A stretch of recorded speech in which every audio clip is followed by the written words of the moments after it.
Assalamualaikum warahmatullahi wabarakatuh. Kembali lagi di channel saya. Di sini saya akan membahas lagi tentang PPH pasal 24. Sebelumnya perkenalkan, nama saya Muhammad Rabil Andika. Saya dari Universitas Jambi. Dosen pengampu saya itu Pak Dr. Wirmi Eka Putra, SCMSI, dan Bu Sela Aprilia Murdidoyanti, SPNMA. Langsung saja masuk dengan pengertian apa itu PPH pasal 24. PPH pasal 24 adalah peraturan yang mengatur tentang hak wajib pajak WP untuk memanfaatkan kredit pajaknya di luar negeri untuk mengurangi jumlah nilai pajak penghasilan terutang yang dimiliki di Indonesia. Berarti artinya pajak penghasilan yang telah dibayar WP di luar negeri itu dapat digunakan untuk mengurangi jumlah PPh yang harus dibayarkan di dalam negeri. Namun pajak penghasilan PPh 24 ini hanya diperuntukkan bagi WP yang menerima penghasilan dari luar negeri dalam satu tahun pajak. Jadi dia supaya agar tidak terjadi double bayar ya. Jadi dia bisa mengkreditkan pajak yang sudah dibayarkan di luar negeri itu ke dalam negeri. Lalu dasar hukumnya ada Undang-Undang Nomor 7 2021, ada Peraturan DJP nomor per 20 PJ 2013 dan pasal 6 ayat 1 yang menyebutkan bahwa pajak luar negeri itu tidak dapat dikreditkan, dapat menjadi tidak ya, yang tidak dapat dikreditkan dapat menjadi pengurangan penghasilan bruto sepanjang memenuhi syarat. Nah, ini tujuan dari PPh pasal 24. PPh pasal 24 ini menjadi fasilitas pajak. Nah, fasilitas pajak dari pemerintah yang bertujuan untuk menghindari pembayaran ganda oleh WP Indonesia yang memiliki pendapatan di luar negeri. Jadi dia tidak double bayar.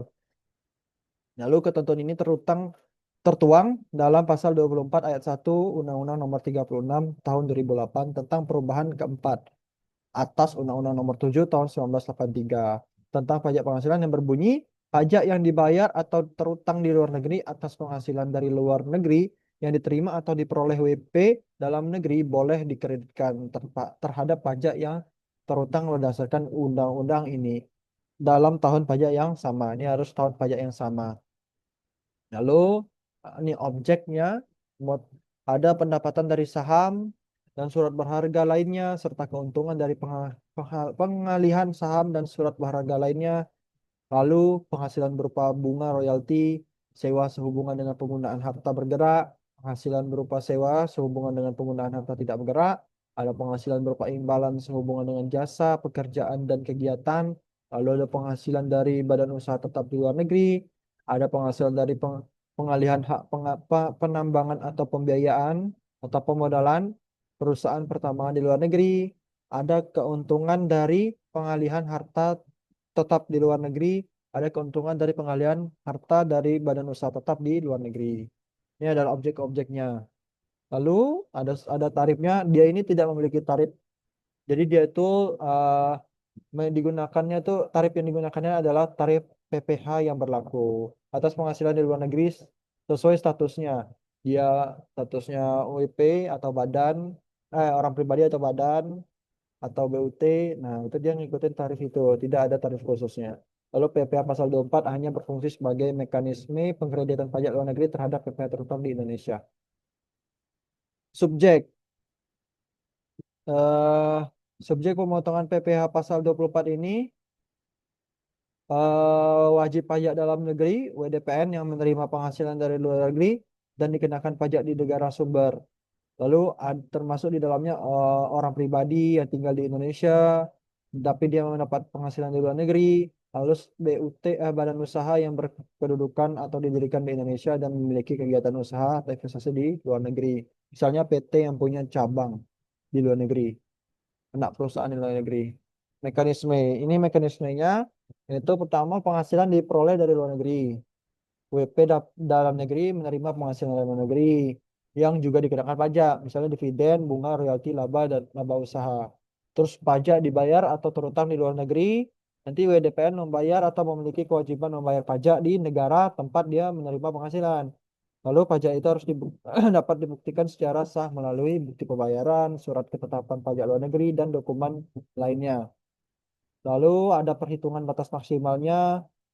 Ini adalah rumus cara menghitung pengkreditan maksimal untuk PPh pasal 24, yaitu dengan penghasilan luar negeri kita bagi dengan total penghasilan lalu kita kalikan dengan total PPh terutang. Nah, jika dia pajak luar negeri lebih kecil dari batas maksimal, dia dapat dikreditkan penuh. Tapi kalau lebih besar, dia hanya sebesar batas yang dapat dikreditkan. Ini pelaporan dalam SPT tahunan.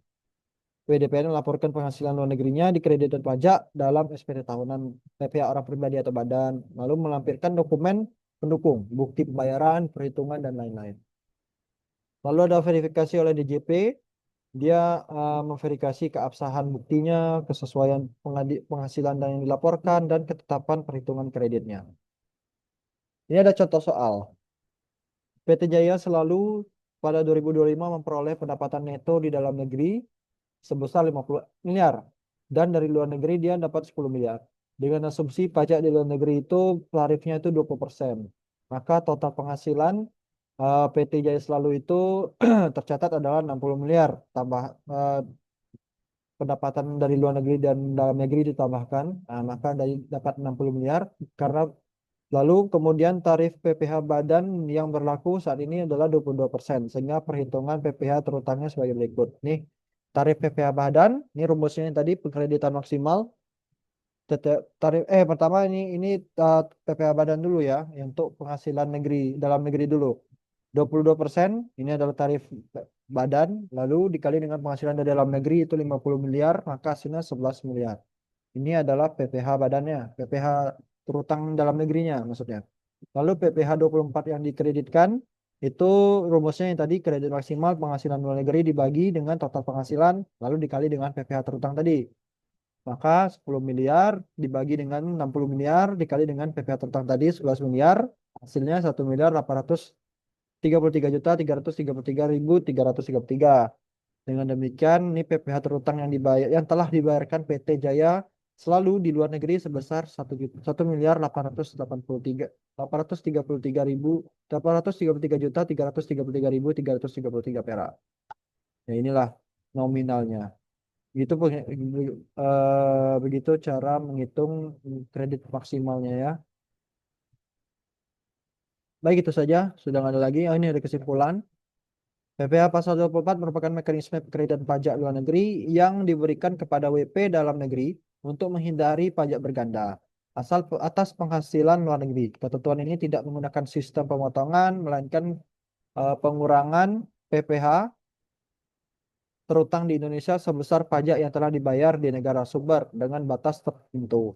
Subjeknya adalah tadi ada badan atau orang pribadi dan objeknya ada yang tadi pajak luar negeri dikenakan PPh di Indonesia berbeda dengan PPh 26 yang memotong pajak atas penghasilan WPLN dari Indonesia, tapi kalau PPh 24 ini kan penghasilan warga Indonesia di luar negeri. Tapi itu kebalikannya dari WPLN. Jadi PPh 24 bersifat protektif bagi WTPN dalam konteks perpajakan internasional. Baik itu saja. Terima kasih sudah menonton. Saya akhiri. Wassalamualaikum warahmatullahi wabarakatuh.